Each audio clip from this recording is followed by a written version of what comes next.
Assalamualaikum warahmatullahi wabarakatuh. Perkenankan kami dari kelompok 6 mata kuliah Ilmu Pendidikan E akan memaparkan hasil dari kerja kelompok kami yang beranggotakan saya sendiri Ulinu Hanafiana NIM 2119157, kemudian ada Muhammad Aufal Aris NIM 2119131, Laila Zulfa NIM 2119210, dan Muna Amelia NIM 2119351. Kelompok kami akan membahas tentang penyelenggaraan sistem pendidikan nasional. Yang pertama adalah tentang jalur, jenjang, dan jenis dari pendidikan. Yang dimaksud dengan jalur pendidikan adalah media yang dilalui untuk upaya mengembangkan potensi peserta didik dalam proses pendidikan yang tentu saja sesuai dengan tujuan pendidikan itu sendiri. Dalam Undang-Undang Nomor 20 Tahun 2003 tentang Sisdiknas, yaitu pasal 13 ayat 1 dijelaskan bahwa jalur pendidikan itu terdiri dari 3 macam, yaitu jalur pendidikan formal, non-formal, serta informal, yang dimana ketiganya itu saling melengkapi dan memperkaya. Yang dimaksud dengan pendidikan formal adalah jalur pendidikan yang struktur dan berjenjang, mulai dari pendidikan anak usia dini, pendidikan dasar, pendidikan menengah, dan perguruan tinggi. Dengan ciri-ciri, pendidikan ini tuh berlangsung dalam ruang kelas yang sengaja dibuat oleh lembaga pendidikan formal. Lalu ada guru di mana menjadi orang resmi yang ditetapkan oleh lembaga untuk mengajarkan penggunaan metode, media, dan urutan pengajaran tertentu. Dalam pendidikan formal ini juga memiliki persyaratan usia dan batasan lama studi, adanya kurikulum formal, adanya administrasi dan pendidikan yang jelas, serta adanya perencanaan sistem rapor, evaluasi belajar, serta kelulusan. Dan dengan pendidikan formal ini dapat melanjutkan ke jenjang yang lebih tinggi apabila dinyatakan lulus. Yang kedua, ada pendidikan non-formal, merupakan jalur pendidikan di luar pendidikan formal yang dilaksanakan secara terstruktur dan berjenjang. Dan semakin kesini, pendidikan non-formal ini juga semakin berkembang searah dengan dibutuhkannya keterampilan pada setiap orang untuk mendapatkan pekerjaan. Serta pendidikan non-formal ini juga menjadi opsi lain bagi angkatan kerja yang tidak bersekolah namun membutuhkan keterampilan untuk bekerja karena hasilnya dinilai setara dengan pendidikan formal dengan penilaian penyertaan oleh lembaga pemerintah yang mengacu pada standar pendidikan nasional. Adapun ciri-cirinya itu pendidikan non-formal ini berlangsung di lingkungan masyarakat dan program serta materinya disusun sesuai dengan kebutuhan masyarakat. Tidak dibatasi usia dan waktu belajar yang relatif singkat serta biaya yang murah, dan pendidikan ini tuh bertujuan untuk membekali peserta didik keterampilan. Adanya guru sebagai fasilitator yang diperlukan serta pelaksanaan kegiatan disusun melalui perencanaan yang baik. Yang ketiga adalah pendidikan informal, yaitu jalur pendidikan yang berlangsung di lingkungan keluarga dan orang tua itu serta keluarga menjadi guru dalam pendidikan informal ini. Karena pendidikan dalam keluarga merupakan pendidikan yang pertama, karena disitulah manusia pertama kali mengenal lingkungan dengan pembinaan dari keluarga yang nantinya menjadi pondasi dalam tahapan pengembangan berikutnya. Dan pendidikan informal ini lebih menekankan pada pendidikan agama, etika, moral, budi pekerti, sopan santun, serta sosialisasi. Kemudian selanjutnya ada jenjang pendidikan. Yang dimaksud dengan jenjang pendidikan ini adalah tahapan pendidikan yang ditetapkan berdasarkan tingkat perkembangan peserta didik, tujuan yang akan dicapai, dan kemampuan yang dikembangkan sesuai dalam Undang-Undang Nomor 20 Tahun 2003 Bab 1 Pasal 1 Ayat 8. Pendidikan formal ini memiliki 3 tingkatan jenjang, yaitu pendidikan dasar yang merupakan jenjang pendidikan yang melandasi jenjang pendidikan menengah, biasanya berbentuk sekolah dasar, madrasah ibtidaiyah dan sederajat. Lalu ada sekolah menengah pertama SMP dan madrasah sanawiyah MTS serta bentuk lainnya sederajat. Lalu ada pendidikan menengah yang merupakan jenjang pendidikan sebagai lanjutan dari pendidikan dasar tadi. Biasanya berbentuk sekolah menengah atas atau SMA, madrasah aliyah, sekolah menengah kejuruan, dan madrasah aliyah kejuruan. Serta juga ada pendidikan tinggi, yaitu jenjang pendidikan setelah pendidikan menengah yang mencakup program pendidikan diploma, magister, spesialis, dan doktor yang diselenggarakan oleh pendidikan tinggi dengan sistem terbuka.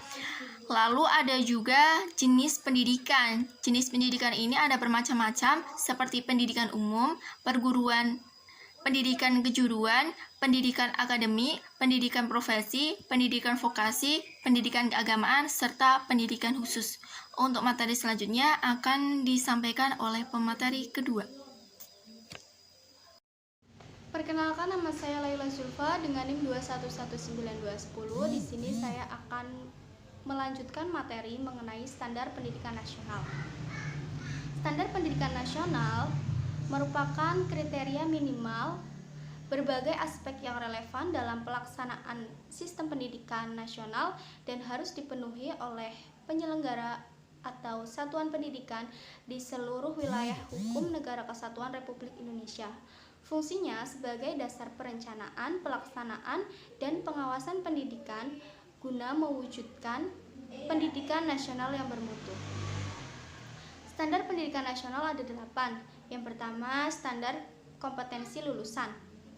Standar kompetensi lulusan ini mencakup sekolah dasar dan sekolah menengah. Yang kedua, standar isi.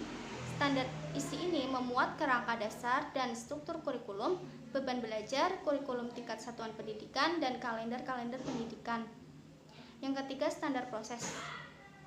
Proses pembelajaran pada satuan pendidikan diselenggarakan secara interaktif, inspiratif, menyenangkan, menantang, memotivasi peserta didik untuk berpartisipasi aktif, serta memberikan ruang yang cukup bagi prakarsa, kreativitas, dan kemandirian sesuai dengan minat bakat peserta didik tersebut. Yang keempat, standar pendidikan dan tenaga kependidikan. Pendidik harus memiliki klasifikasi akademik dan kompetensi sebagai agen pembelajaran, sehat jasmani dan rohani, serta memiliki kemampuan untuk mewujudkan tujuan pendidikan nasional.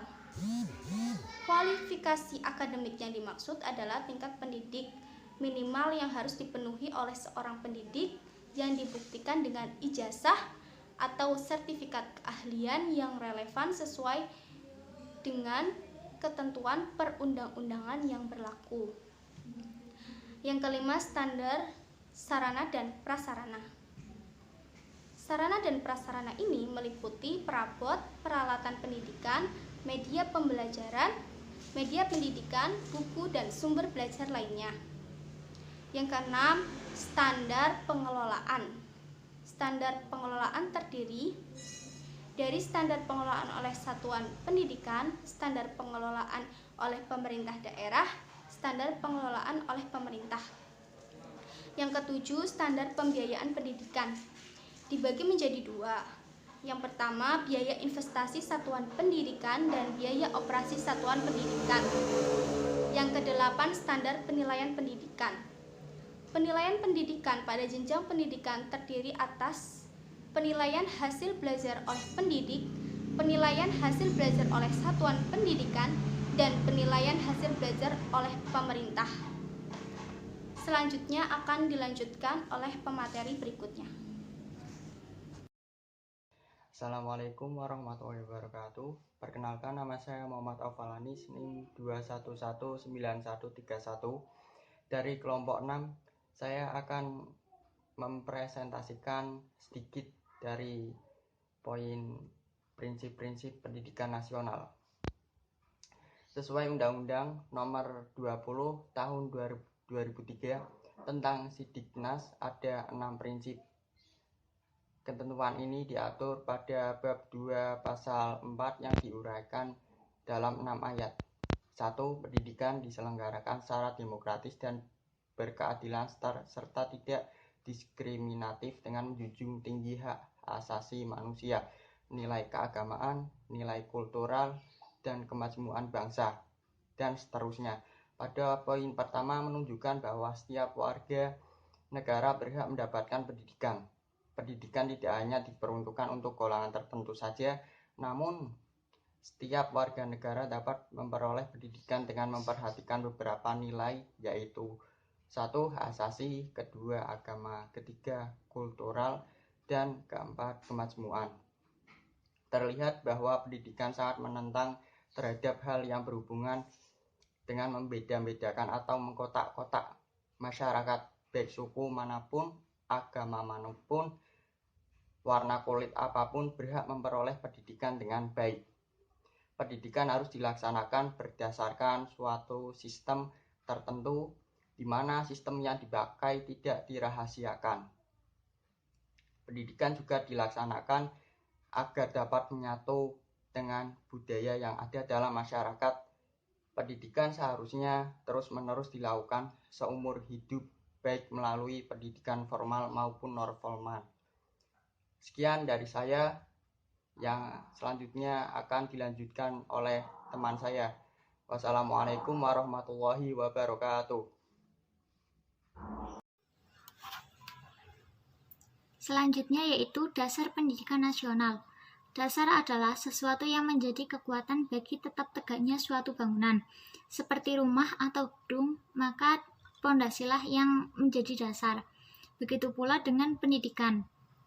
Dasar yang dimaksud adalah pelaksanaan yang memiliki peranan penting untuk dijadikan pegangan dalam melaksanakan pendidikan di sekolah maupun di lembaga lainnya. Dasar pendidikan di Indonesia adalah Pancasila dan Undang-Undang Dasar 1945 yang sesuai dengan Undang-Undang Sidiknas pada tahun 1945. Selanjutnya, fungsi pendidikan nasional. Fungsi pendidikan nasional ada dua, yaitu 1. Sebagai alat membangun pribadi, pengembangan warga negara, pengembangan kebudayaan, dan pengembangan bangsa Indonesia. Yang kedua, menurut Undang-Undang Republik Indonesia Nomor 2 Tahun 1989, Bab 2 Pasal 3 berbunyi, pendidikan nasional berfungsi untuk mengembangkan kemampuan serta meningkatkan mutu kehidupan dan martabat bangsa Indonesia dalam rangka upaya mewujudkan tujuan nasional. Selanjutnya yaitu tujuan pendidikan nasional. Dalam Undang-Undang Nomor 20 Tahun 2003 tentang Sidiknas pada pasal 3 berbunyi bahwa fungsi dan tujuan pendidikan adalah pengembangan kemampuan dan membentuk watak serta peradaban bangsa yang bermartabat dalam rangka mencerdaskan kehidupan bangsa. Bertujuan untuk mengembangkan potensi peserta didik agar menjadi manusia yang beriman, bertakwa kepada Yang Maha Esa, berakhlakul mulia, sehat, berilmu, cakap, kreatif, dan menjadi warga negara yang demokratis serta bermanfaat. Sekian dari kelompok kami, kurang lebihnya mohon maaf. Wassalamualaikum warahmatullahi wabarakatuh.